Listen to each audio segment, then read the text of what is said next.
Évitez de parler en public. Vous dérangez. Vous ne savez pas qui est là. Vous ne savez pas qui comprend ce que vous dites. Que ce soit dans les transports, que ce soit dans les cérémonies, que ce soit dans les centres d'achat. Il faut respecter la vie des autres. Salut mes amours, comment vous allez? J'espère que vous allez bien. Et même si ça ne va pas, ça va bien aller. Bienvenue sur votre chaîne YouTube Ramatox. Et je m'excuse pour ma voix parce que je viens de me réveiller. Donc ma voix n'est pas belle d'habitude, mais quand je viens de me réveiller, ça s'accentue. Donc je m'excuse pour ça. Mais on est une famille, hein. C'est des choses qu'on peut accepter, d'accord? Donc c'est ça.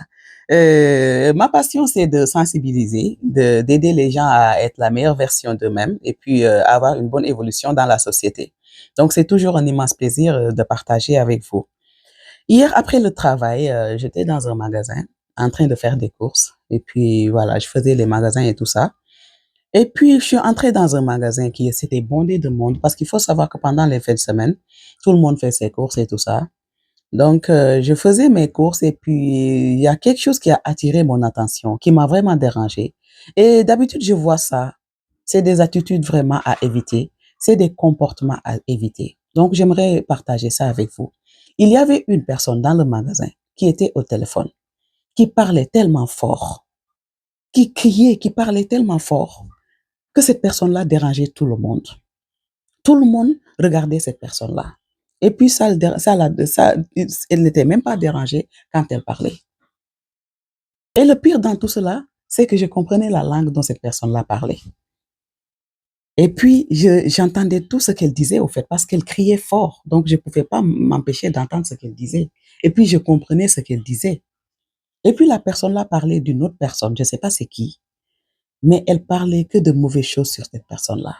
Elle disait que de mauvaises choses sur cette personne-là. Je me suis dit, hey, ça, ce sont des attitudes à éviter vraiment. Parce qu'une personne t'a fait confiance, t'a parlé de ses problèmes et tout ça. Toi, tu n'as pas réglé ses problèmes. Et même si tu as réglé ses problèmes, mais tu parles de cette personne-là comme si c'est ton ennemi au fait. C'est pour cela, mes amours, il faut savoir avec qui communiquer, comme je le dis tout le temps. Tout le monde ne vous aime pas. Il faut savoir avec qui partager vos problèmes. Parce que tout le monde ne vous souhaite pas le bonheur. Tout le monde ne peut pas garder des secrets. Donc, il faut savoir avec qui partager. Il faut savoir avec qui communiquer, comme je le dis tout le temps. Parce que les gens maintenant sont hypocrites. Ce qu'ils disent devant toi et ce qu'ils disent derrière toi, c'est deux choses différentes. Donc, il faut vraiment faire attention avec qui vous partagez. Ça, c'est quelque chose que je voulais partager avec vous. Et l'autre chose que je voulais aussi, avec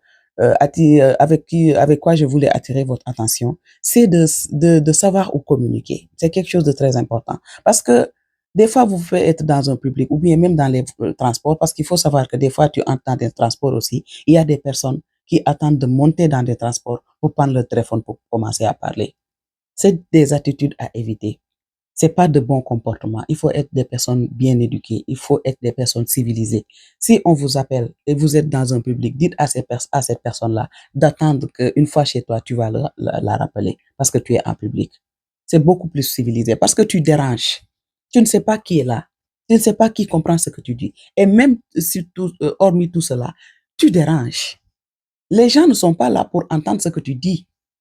On est là pour magasiner, on est là pour faire autre chose, mais pas pour entendre ton histoire. Et puis sans gêne.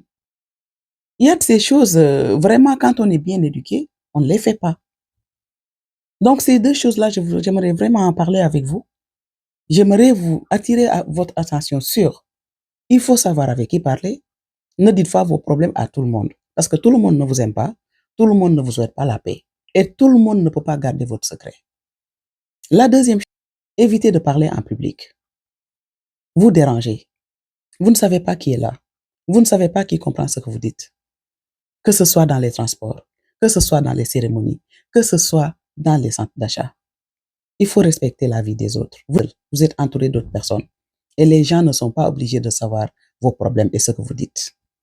Donc, c'est des choses que je voulais vraiment parler avec vous, de vous sensibiliser parce qu'il se peut qu'il y a une personne qui est habituée à faire cela sans s'en rendre compte. Il faut éradiquer ça dans vos habitudes parce que c'est pas de bonnes habitudes. Parler en public, c'est pas respectueux. Si tu as des choses à dire, attends de rentrer chez toi. Chez toi, tu es à l'aise, tu es toute seule. Tu peux dire tout ce que tu veux. Mais en public, il faut éviter de déranger les autres. Donc, c'est toujours un plaisir de partager avec vous. Merci pour votre attention. sama mbokk yi maa ngi leen di nuyu maa ngi leen ziar di leen ñaanal jàmm te di ko sàkku ci yéen di leen jégalu nag ci baat bu naqari bi damay soog a yeewu donc nag baat bi neexul d'habitude naka jekk waaye nag bu ñu soog a yeewu moom dafay gën a accentuer wu mais comme ni ma ko waxee rek on est une famille maintenant du noonu maa ngi leen di kontaanee bu baax a baax a baax li ma koy waxee saa su nekk rek suñu mbégte mooy di partager ak yéen di waxtaan ak yéen ci lu ñuy mën a dimbali ñu dem ci kanam suñu éviter yenn comportement yi éviter yenn doxalin yi di partager daal di waxtaan vraiment ma ci am mbégte nag saa su nekk rek ci seeni retour ak seeni ñaan ñu ngi koy yëg bu baax a baax a baax démb nag bi ma wàccee ba pare dama doon def samay courses ma dem ci benn centre d'achat bi ma demoon nag bëri woon ay nit lool xam nga fin de semaine bi moom nit ñi dañuy profité def seeni courses ak affaire demee noonu léegi nag ma am ci benn magasin bu ma dugg mu bëri woon nit trop mais ci biir magasin bi am lu fa attiré sama attention am kenn ku nekkoon ci biir magasin bi di wax téléphone mais mi ngi wax ci kaw di yuuxu ci kaw a kaw a kaw fàtte na ni sax moom ci biir ay nit la nekk mu nekk nag lu ma déranger te li ma gën a métti nag li tax gën ma gën a def vidéo bi sax li mu doon làkk olof la doon wax parce que bëgguma ko woon wax ci français comme ni ma wax saa su nekk man bëgguma ko laal sama mbokk sénégalais waaw moo tax du may bëgg yenn yi bu ma koy wax damay xaar bu may wax olof ma doog a joxe yenn détails yi ndaxte nag comment dirais-je man bëgg li tax ci man bëgguma ko laal waaye nag moom bu ma ko waree wax dëgg dama koy wax dëgg donc nag te sama panel bi laa am pour waxtaan te ñi may seetaan amaana li may wax dina attirer seen attention mu nekk loo xamante ni nii rafetul nit ki olof la doon wax parce que man dëkk bi ma nekk nii lu ci bare dañu defe ne man duma olof xaw ma lu tax nag ñu ci bare nii su may wax ba keroog rek dal na ma am ku fu ma dugg nii am kuy seet moo dégg muy wax téléphone mu naan ko man de gisuma lii ma dimbale ko ci olof mu ne ma soxna si yow olof nga ma ne ko man de dégg naa olof xam naa si dara Sénégal laa juddoo waaw yow sénégalaise nga et tout ça donc ñu bare defe nañ ni man duma sénégalaise yeneen xeet yi ci dëkk bi lañ may confondre xaw ma loolu nag lu tax xam naa ni deretu làkkat bi la loolu la mais ñu bëri daal dañu defe ne man duma sénégalaise fii bari na ci jotaay yu may dem ci mbooloo yu may dem et tout ça bu ma jëlee kàddu bu ma waxee olof dañ ma naan kon yow sénégalaise nga ma ne leen pur sang sénégalaise pur sang la mi ngi noonu donc ba loolu benn parenthèse la woon léegi nag nit ki olof la doon làkk nit ki li làkk olof vraiment ma rus en tant que man sénégalaise damaa rus ndaxte nag gis nga boo nekkee ci sa biiri nawle war na am na loo xamante ni nii rafetul jekkul jaaduwul loolu benn la waaye la mu doon wax a gën a ñaawati xaw ma ci kan la doon wax waaye yàq na kooku de la mu wax kooku yépp kooku bu yëgoon nit kii wax na loolu ci moom dootu ko tuddati ci àddina wax joo ñaaw joo xalaat wax na ko nit kooku xaw ma nag lu ko nit kooku wax wala problème bu mu ko posé wala lu mu ko doon dimbalee daal dimbale na ko de ndax wax ji mënoo koo bañ a dégg mais d'après li ma doon dégg parce que man dama ne xaaral kii jaaxal na ma kii est-ce que mi ngi xam ni moom ay nit a ko wër tellement que lim doon te nag ñoo bokkoon rayon bi ñu nekk malheureusement xaw ma heureusement rayon bi ñu nekkoon noonu ñoo ko bokkoon mais ma ngay wax rek di wax yu ñaaw ci nit ki moo tax nag mbokk yi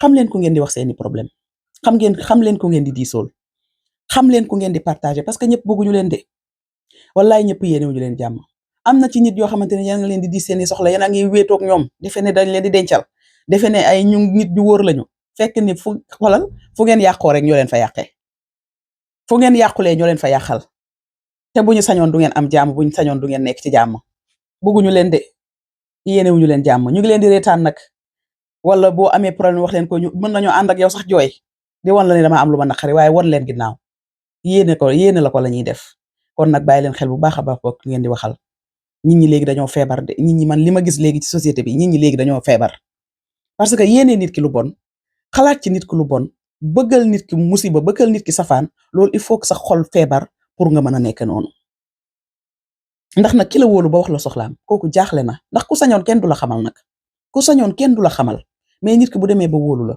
boo ko mënul fajal soxlaam sax suturaal ko wala nga ñaanal ko waaye yaa ngi wax ak keneen te keneen ki ngay waxal amaana xam parce que ki muy waxal leer na ne xam na ki am problème kon yaa ngi wax problème mu jàmbur keneen loolu benn la ñaar yaa ngi yàq kooku est-ce que yow boo coupé ak nit kooku nga doon waxal du dem wax nettali nit ki xam nga yow ki ngay waxal est-ce que kooku bu paree du dem nettali nit ki donc nag am na yoo xam ne dafa jar a bàyyi xel téléphone yi dee leen ciy def attention léegi nit ñi dañuy def sa sous-écoute da ngay gis nit di wax ak nit ne xaaral ma def di haut-parleur mu def la haut-parleur ngay ratatati rek di wax fekk yow yàqu nga ba pare parce que fooy weddeete am na yoo xamante ni rafetul parce que nit nag doo ñàkk koo waxtaanal nit koo gis am na ku muy waxtaanal mais kan la loolu moo am solo kan ngay wéetal kan ngay waxtaanal loolu c'est très important léegi nit ñi dañ leen def sous écoute léegi surtout nag loolu noonu bàyyi leen ci xel bu baax a baax a baax a baax a baax léeg-léeg yaa ngi waxtaan ak nit fekk ni xolal mi ngi lay enregistré léeg-léeg yaa ngi waxtaan ak nit